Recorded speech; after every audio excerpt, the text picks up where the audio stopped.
నమస్తే. ఈరోజు మన స్టూడియోలో ప్రముఖ ఆధ్యాత్మికవేత్త జ్యోతిష్య పండితులు జయేష్ శర్మ గారు మనతో ఉన్నారు. గురుగారితో మాట్లాడేద్దాం. నమస్కారం గురుగారు. నమస్కారం గురుగారు, ఏప్రిల్ మాసంలో వృషభ రాశి వారి పరిస్థితి ఎలా ఉండబోతుంది, ఎలాంటి ఫలితాలు ఉండబోతున్నాయి గురుగారు? శ్రీ గురుభ్యో నమ. శ్రీ మహాగణాధిపతి నమ. శ్రీ మహాసరస్వతి నమ. హరి ఓం శ్రీమాత్రి నమ. ఏప్రిల్ మాసం చైత్రమాసంలో ఈ యొక్క వృషభ రాశి యొక్క ఫలితాలు చూస్తే కృత్తికా నక్షత్రం 2, 3, 4 పాదాలు, అట్లానే రోహిణి నక్షత్రం 4 పాదాలు, మృగశిర నక్షత్రం 2 పాదాలు వృషభ రాశికి చెందినవి.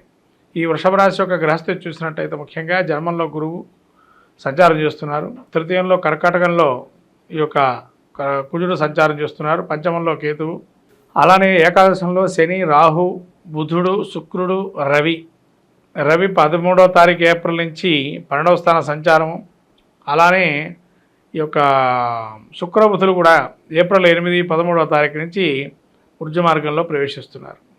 ఇటువంటి గ్రహస్థితి చూసినట్టయితే ముఖ్యంగా వృషభ రాశి వారికి ప్రథమార్థం ఏదైతే ఉందో ప్రథమ పక్షం 15 రోజులు అత్యద్భుతంగా ఉండటం, ముఖ్యంగా ఆర్థిక లావాదేవీలు కానీ ఆర్థికపరమైనటువంటి సమస్యలతో బాధపడుతున్న వారికి ఒక రకమైనటువంటి మార్గం ఏ విధంగా ముందరికి వెళ్ళాలన్న ఆలోచన జ్ఞానంతో ముందరకెళ్తారు. తద్వారా వాళ్ళకి ఆదాయ మార్గం వనరులు బాగా ఉంటాయి. అలానే ఆరోగ్యం కూడా బాగా లాభదాయకంగా ఉంటుంది. ఏదైనా ఇబ్బందులు ఉన్న ఆరోగ్యవంతులు వ్యాధి పీడితంగా ఉన్నా కూడా వాళ్ళకి ఆరోగ్యాన్ని ఏ విధంగా మనం డైట్ కంట్రోల్ చేయాలో అనే విషయాలు తెలుసుకుంటారు. అలానే వ్యాపారంలో కూడా కొన్ని లాభాలు చేకూరే అవకాశం ఉన్నాయి. భాగస్వామి వ్యాపారం చేసేవాళ్ళు కూడా లాభాలు ఎక్కువగా ఉన్నాయి. అలానే ఈ యొక్క వ్యక్తిగత జీవితానికి వస్తే కనుక ఆరోగ్యపరంగా ఎలా అయితే వాతావరణం ఉంటుందో అలానే కుటుంబం కూడా ఆరోగ్యవంతంగా అన్ని విధాలుగా విజయం చేకూరే అవకాశం ఉంది. అలానే వీరికి తృతీయంలో కుజుడు నీచస్తూ ఉండడం వల్ల ఒక తోబుట్టువులు ఎవరైతే ఉంటారో వాళ్ళతో ఇబ్బందులు అయ్యే అవకాశం ఉంటుంది. అలానే వాళ్ళు కూడా కొంతవరకు విభేదిస్తారు. ఏమిటంటే ఆస్తి తగాదాలకు సంబంధించి విభేదించే అవకాశం ఉంటుంది.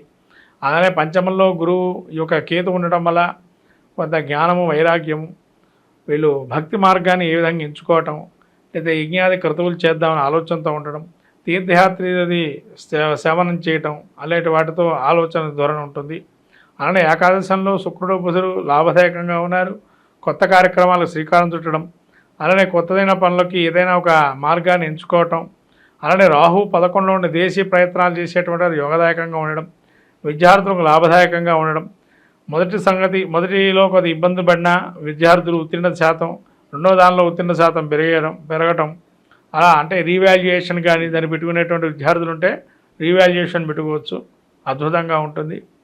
అలానే విద్యార్థులతో పాటు నూతనమైనటువంటి కార్యక్రమాలు, స్థిరాస్తులు కొనుగోలు చేయటం అదంతా లాభదాయకంగా ఉంటుంది. అలానే వీరికి ముఖ్యంగా వైద్య వృత్తిలో ఉండేటువంటి వారికి యోగదాయకంగా చెప్పవచ్చు. అంటే ఒక చిన్న క్లినిక్ పెట్టుకుంటే దాన్ని అద్భుతంగా నడిపి తద్వారా కీర్తి ప్రతిష్టలు సాధించడం జరుగుతుంది. అలానే లాయర్లుగా ఉండేటువంటి వారికి మంచిదైనటువంటి కేసులు వచ్చే అవకాశం ఉంటుంది. అదేంటండి ముఖ్యంగా న్యాయవాదుల గురించి చెబుతున్నారు ఇక్కడ అనంటే, ఎప్పుడైతే కుజుడు ద్వితీయ నుంచి తృతీయంలోకి వెళ్ళాడో వాగ్ధోరణి సాహసం బాగా ఉంటుంది.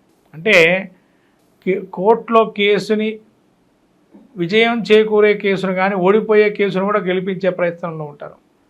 ఏదైనా అది ఓడిపోయే కేసైనా గట్టిగా సాధిస్తారు, ఏదో విధంగా వాళ్ళ యొక్క సాధన అనేది ఉంటుంది. అలా కొన్ని విధాలుగా చెప్పాలంటే ఆ సమయంలో వాళ్ళకు నైపుణ్యత అనేది పెరుగుతుంది. అప్పటికప్పుడే అదొక సాహసం అనేది నిర్ణయం తీసుకుంటారు. న్యాయవాదులకు కూడా, డాక్టర్లు కావచ్చు, న్యాయవాదులు కావచ్చు, ఇంజనీర్లు కూడా అనుకోకుండా వాళ్ళ పేర్లు రావటం కొన్ని వాటిలలో, దాని ద్వారా వీళ్ళు అందులో అంతర్భాగంగా ఉండటం, ఇలా రకరకాలైనటువంటి వృత్తిరీత్యా ఉద్యోగాలు చేసేటువంటి వారికి ఒక లాభదాయకంగా ఉండే అవకాశం ఉంటుంది వృషభ మాసం ఈ యొక్క నెలలో కూడా.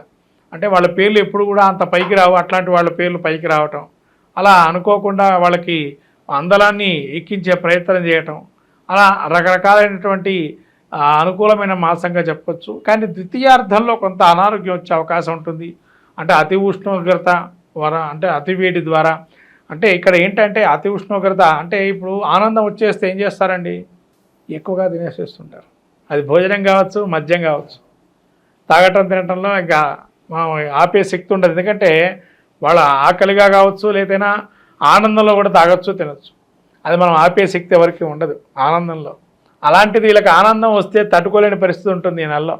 ఆ ఆనందంతో వీళ్ళు విపరీతంగా ఆహార పదార్థ నియమాలు పాటించకుండా తీసుకోవటం వల్ల కొంత అనారోగ్యం వస్తుంది చివరిలో, అంటే చివరి వారాంతంలో, ఏప్రిల్ వారాంతంలో. అందుకని ఎంత ఆనందం వచ్చినా, దుఃఖం వచ్చినా, సుఖపడే యోగం వచ్చినా ఎక్కువగా దాన్ని మనం మితంగా ఎంతవరకు అంతవరకే తీసుకోవాలా. తద్వారా మంచి ఫలితాలు వస్తాయి. కాబట్టి ఇది గమనించాల్సినటువంటి విషయం వృషభ రాశి వారు. విదేశీ ప్రయత్నాలు వీటి పరిస్థితి ఎలా ఉండబోతుంది? విదేశీ ప్రయత్నం బాగుంది, చేసుకోవచ్చు. విదేశీ ప్రయత్నం ఆ విద్యా కోర్సు కానీ విదేశీ పెట్టుబడులు కానీ లాభదాయకంగా ఉంటుంది, దానిలో చాలా బాగుంది. అట్లానే వీళ్ళు నూతనమైన కార్యక్రమాలు కూడా మీరు శ్రీకారం చుడుతూ ఉన్నాం కాబట్టి నూతన కార్యక్రమాల్లో శ్రీకారం చుట్టే అవకాశం ఉంటుంది ఇక్కడ. ఇక మేము వ్యాపారాలు చేయాలనుకుంటున్నాము అంటే బాగా లాభదాయకమైన వ్యాపారాలు ఏం చేస్తే బాగుంటుంది అంటారు వీళ్ళు ఈ మాసం? వీళ్ళు పెట్టుబడులు పెట్టుకునేటట్టయితే కనుక ముఖ్యంగా ఆయిల్ రంగంలో పెట్టుకోవడం, తర్వాత ఇనుము పదార్థాలు పెట్టుకోవడం, తర్వాత ఆయిల్ రంగం కావచ్చు, తర్వాత డ్రగ్స్ ఫార్మాసిటికల్ రంగం కానీ ఇటువంటి వాటితో పెట్టుకుంటే కనుక హాస్పిటల్లో సర్జికల్స్ సంబంధించి కానీ ఫార్మాసిటికల్స్ అయితే చాలా బాగుంటుంది. ఫెర్టిలైజర్స్ కానీ ఇలాంటివి పెట్టుకోవడం వల్ల యోగదాయకంగా ఉంటుంది వృషభ రాశి వారికి. ఇక వీళ్ళు విందులు వినోదాల్లో ఎక్కువగా పాల్గొనే అవకాశాలు కనిపిస్తున్నాయి గురుగారు. చాలా ఎక్కువగా అండి, ఎందుకంటే శుక్రుడు 11లో ఉన్నాడు, అలానే 11 శుక్రుడు ఉన్నాడు కాబట్టి కొత్తదైనటువంటి వాటిని కోరుకోవడానికి ఎక్కువగా ఉపయోగపడతాయి. అంటే కొత్తదాన్ని కోరుకుంటుంటారు, ఎవరు సూచించాలి ఇప్పటిదాకా పాతయని. కొత్తదాన్ని మనం ఏదైనా చూసుకోవాలి, కొత్తదైన ఏదైనా మనం చేపట్టాలి, కొత్త కార్యక్రమాలు. అంటే ఒక ఆకర్షణ అనేది పెరుగుతుంది వీళ్ళకి. ఒక దాని మీద ఆకర్షణ పెరిగితే దాన్ని ఎట్టి పరిస్థితుల్లో వీళ్ళు దాన్ని అందిపుచ్చుకునే ధోరణిలో ఉంటారు, వద్దనుకునే పరిస్థితిలో ఉండదు. ఎందుకంటే అటువంటి సంఘటనలు ఏర్పడతాయి ఈ యొక్క వృషభ మాసంలో, ఈ యొక్క ఏప్రిల్ మాసంలో. కాబట్టి అవి వారికి వారంతా వారే కొంతవరకు చేకూరే అవకాశం ఉంటుంది. లా ఆఫ్ అట్రాక్షన్ అంటాం కదా, అట్రాక్ట్ అవుతూ ఉంటారు ప్రతిదానికి కూడా. ఆ అట్రాక్షన్కి ముఖ్యంగా కారణంగా చెప్పబడుతుంది మాసం కూడా వీళ్ళకి. అంటే ఇక్కడి నుంచి ప్రయాణం మొదలు పెడుతుంటారు ఈ యొక్క సంవత్సరంలో, నూతనమైన సంవత్సరంలో. కాబట్టి కొత్తదానికి ప్రతిపాదిస్తూ ముందరకు వెళ్తూ ఉంటారు. ప్రతి విషయాన్ని కూడా కొత్త ఆలోచనతో ఇంకా ఏ విధంగా మార్చుకోవచ్చు, వ్యాపారం కావచ్చు, వ్యక్తిగత జీవితం కావచ్చు, లేదా వృత్తిరీత్యా వ్యాపారంలో కావచ్చు, ఏ విధంగా మనం మెలకువలు సాధించి ముందరకు వెళ్తాము అనే దాని గురించి ఎక్కువ ఆలోచిస్తూ ఉంటారు ఈ యొక్క వృషభ రాశి వారు ఈ సంవత్సరంలో. అంటే ముఖ్యంగా ఈ నెలలో కూడా ఆలోచన ధోరణి పెరుగుతూ ఉంటుంది. గురుగారు, ఇంకా మెరుగైన ఫలితాలు పొందడానికి ఎలాంటి రెమెడీస్ చేసుకుంటే బాగుంటుందంటారు వీళ్ళకి ముఖ్యంగా సుబ్రహ్మణ్య స్వామిని చూసుకోవటం వల్ల ఏదైనా ప్రతికూల అంశం ఉన్నా అవన్నీ అనుకూలం కావడానికి సుబ్రహ్మణ్య ఆరాధన చాలా విశేషంగా చెప్పబడింది. అట్లనే విష్ణు సహస్రనామ పారాయణం, ఈ రెండు చేసుకోవటం వల్ల యోగదాయకంగా ఉంటుంది ఈ యొక్క ఏప్రిల్ మాసంలో వృషభ రాశి వారికి. ఈ యొక్క ఏప్రిల్ మాసంలో మనకు ముఖ్యంగా చైత్రంలో ముఖ్యంగా చెప్పాల్సినటువంటి శ్రీరామనవమి అందరికీ కూడా చెప్పదగిన విషయం. అట్లానే వసంత నవరాత్రులు, అలానే మహావీర జయంతి, హనుమత్ విజయోత్సవము, సంకష్టహర చతుర్థి, మత్స్య జయంతి, ఇలా అనేక రకాలైనటువంటి, మళ్ళీ తమిళ సాంప్రదాయ విశ్వత్ పుణ్యకాలము, ఇలా అనేక అనంగ త్రయోదశి, రకరకాలైనటువంటి పుణ్యమైనటువంటి మాసంలో మనకు చాలా అలానే మనకు చివరి వారాంతంలో ఏప్రిల్ వారాంతం అక్షతృతీయ 30వ తారీఖు అయింది, ఏప్రిల్ 30. ఇలా ఈ యొక్క మాసం చైత్ర మాసం ముఖ్యంగా మనం చూసుకున్నట్టయితే మనకు ముఖ్యంగా ఈ యొక్క మాసంలో ప్రథమంగా ఆచరించేటువంటిది వసంత నవరాత్రులు, అట్లనే శ్రీరామనవమి. ప్రతి ఇంట ప్రతి అస్మిన్ దేశే అస్మిన్ రాష్ట్రే అస్మిన్ పట్టణే అని చెప్పి సంకల్పం చెప్పి శ్రీరామం మీద సస్యశ్యామలం చేస్తూ సకలమైనటువంటి ధనధాన్య సంపత్తులు కలగాలని, లోకమంతా సుభిక్షంగా ఉండని, క్షామమంతా కూడా పోయి రాజ్యం కూడా సుభిక్షంగా రామరాజ్యంగా వేళాలని మనం కోరుకుంటూ కళ్యాణోత్సవం చేసుకుంటాం. అలానే హనుమత్ విజయోత్సవం, రాముల వారు ఎప్పుడైతే అయోధ్యకి ఏతించాలనుకున్నారో ఆ రావణాసుర సంహారమైన తర్వాత ఆ యొక్క అయోధ్యకు చేరుకున్న సమయంలో హనుమత్ విజయోత్సవం ఒక సభ చేసి, సభలో జరిగిన సంఘటన ద్వారా విజయోత్సవాన్ని అప్పుడు రాముల వారు ప్రకటించడంతో హనుమత్ విజయోత్సవంగా చేపట్టి, విజయయాత్రగా చేపట్టి, అటువంటి మహత్తరమైనటువంటి రోజు చైత్ర పౌర్ణిమ అంటారు.